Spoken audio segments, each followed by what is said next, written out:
আসসালামু আলাইকুম রহমতুল্লাহ। আমি এখন আছি আমাদের জাতীয় কবি কাজী নজরুল ইসলামের সমাধির পাশে। জাতীয় কবি কাজী নজরুল ইসলামের সমাধির পাশে আরো কি কি আছে এবং আরো কোন কোন গুণীজনদের সমাধি এখানে আছে সেটাও আপনাদেরকে আমি এখন দেখাচ্ছি। এখানে প্রথমে দেখতে পাচ্ছি অধ্যাপক ডক্টর মুজাফফর আহমেদ চৌধুরী, উপাচার্য, ঢাকা বিশ্ববিদ্যালয়। আরো রয়েছে শহীদ শিবু রায়, শহীদ রাশিদা বেগম, শহীদ শঙ্কর রায়, শহীদ তোফায়েল আহমেদ, শহীদ ফারবিন, শহীদ আবুল হোসেন, শহীদ আব্দুল সত্তার সরকার, শহীদ জান্নাতুন্নিসা আর প্রমুখ গুণীজনদের সমাধি আমরা দেখতে পাচ্ছি।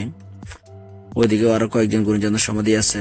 এর বাইরে দেখতে পাচ্ছি ঢাকা বিশ্ববিদ্যালয় কেন্দ্রে জামে মসজিদের বাইরের অংশ এবং অসংখ্য ফুলদানি এবং ফুলের গাছ। এদিকে কয়েকজন দর্শনার্থী ভাইয়েরাও আসছে জাতীয় কবির সমাধিটা দেখার জন্য। এটাই আমাদের জাতীয় কবি কাজী নজরুল ইসলাম। এখানে উনি চিরনিদ্রায় শায়িত আছেন। দোয়া করি আল্লাহ ওনাকে জান্নাতবাসী করুক। এখানে কয়েকটা ফুলদানি আছে দেখতে পাচ্ছি। নিশ্চয়ই কোনো ভাই জাতীয় কবির সম্মানার্থে ফুলদানি গুলো রেখে গেছেন। ওখানে আরো দুইটা সমাধি আমরা দেখতে পাচ্ছি। একটা হচ্ছে শিল্পাচার্য জয়নুল আবেদিনের, আরেকটা হচ্ছে কবিগুরু, মনে আসতেছে না নামটি। আমরা সকলে জানি জাতীয় কবি কাজী নজরুল ইসলামের পৈতৃক নিবাস ভারতের বর্ধমান জেলার আসানসোল মহকুমার চরুলিয়া গ্রামে।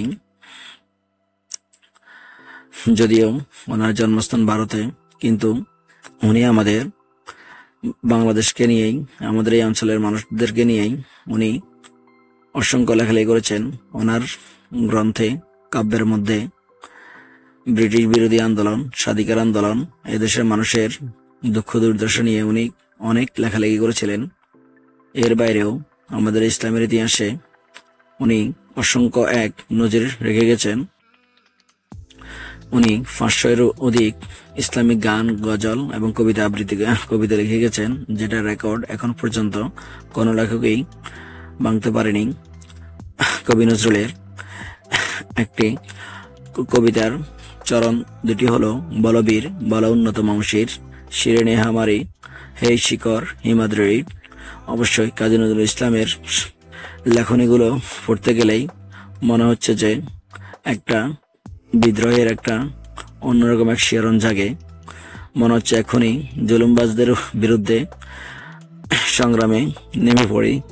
যাক, আমার হাতে সময় এখন খুব সংকীর্ণ, আমি এখন চলে যেতে হচ্ছে।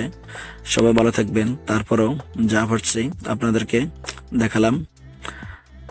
ঠিক আছে, ভালো থাকবেন। আসসালামু আলাইকুম রহমতুল্লাহি ওয়া বারাকাতুহু।